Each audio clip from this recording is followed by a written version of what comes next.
प्रार्थना की जान पर मंडराता खतरा अब सिर्फ एक हादसा नहीं रह जाता, बल्कि पूरे घर की नींव हिला देने वाला तूफान बनकर सामने आता है। जिस पल प्रार्थना फिसलकर जमीन पर गिरती है, उसी पल से कोठारी हाउस में सन्नाटा नहीं बल्कि आग लग जाती है। चीख पुकार, अफरा तफरी और आरोपों की बारिश शुरू हो जाती है। हर कोई घबराया हुआ है, लेकिन इस घबराहट से ज्यादा जहर भरा हुआ है गुस्सा और नफरत। डॉक्टर भले ही यह कह दें कि फिलहाल प्रार्थना की हालत स्थिर है और किसी बड़े खतरे की आशंका नहीं है, लेकिन यह बात किसी के कानों तक नहीं पहुंचती। कोठारी परिवार पहले ही अपना फैसला सुना चुका होता है। उनकी नज़रों में कसूरवार तय है, और वो हैं बाई और आन और अनुपमा। वसुंधरा की आवाज़ सबसे ऊंची होती है। वह बिना सोचे समझे ताने मारना शुरू कर देती है, मानो उसे इसी पल का इंतजार था। गौतम भी पीछे नहीं रहता। वह हर बात में आग में घी डालता है और पराग के गुस्से को और भड़काता है। पराग का सब्र जवाब दे देता है। उसका गुस्सा शब्दों तक सीमित नहीं रहता। वह अपनी भड़ास निकालने के लिए सामने जो दिखता है, उसी पर हाथ उठा देता है। अंश, जो अब तक चुपचाप सब सह रहा होता है, अचानक पराग के गुस्से का शिकार बन जाता है। एक थप्पड़, फिर दूसरा, फिर तीसरा। थप्पड़ों की आवाज़ पूरे घर में गूंजने लगती है। अंश संभलने की कोशिश करता है, लेकिन पराग रुकने का नाम नहीं लेता।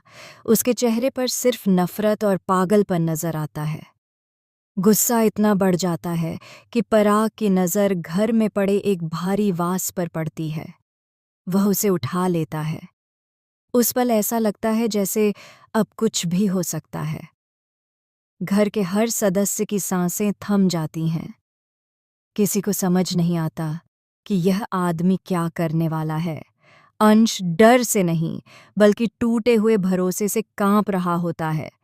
इसी बीच अनुपमा बीच में आ जाती है।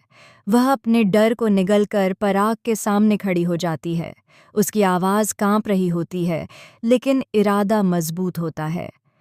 वह पराग को रोकने की कोशिश करती है, उसे समझाने की कोशिश करती है कि इस तरह हिंसा से कुछ हासिल नहीं होगा। कुछ पल के लिए पराग रुकता जरूर है, लेकिन उसका गुस्सा खत्म नहीं होता। उसी गुस्से में पराग एक शर्त रख देता है।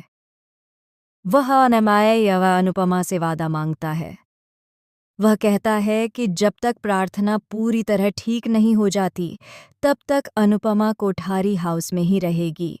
वही उसकी देखभाल करेगी, वही उसकी जिम्मेदारी उठाएगी। अगर प्रार्थना को कुछ भी हुआ, तो उसकी पूरी जवाबदारी सिर्फ और सिर्फ अनुपमा की होगी। पूरा घर सन्न रह जाता है। बा की आंखों में डर है, लेकिन वह कुछ कह नहीं पाती। अनुपमा कुछ पल चुप रहती है। उसे एहसास है कि यह वादा सिर्फ जिम्मेदारी नहीं, बल्कि एक जाल है। लेकिन फिर भी वह हाँ कह देती है, क्योंकि उसके लिए किसी की जान सबसे ऊपर है। वह पराग को वादा कर लेती है कि वह प्रार्थना का पूरा ख्याल रखेगी। यहीं से कहानी एक नया मोड़ लेती है। रात के सन्नाटे में, जब सब सो चुके होते हैं, अनुपमा प्रार्थना के कमरे में जाती है। तभी उसे कुछ अजीब सा महसूस होता है। प्रार्थना की हालत ठीक से ज्यादा बेहतर लग रही होती है। उसकी सांसें सामान्य हैं, चेहरा शांत है।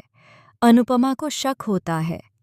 तभी अचानक प्रार्थना की आंखें खुल जाती हैं, और अगले ही पल वह जो कहती है, उससे अनुपमा के पैरों तले जमीन खिसक जाती है।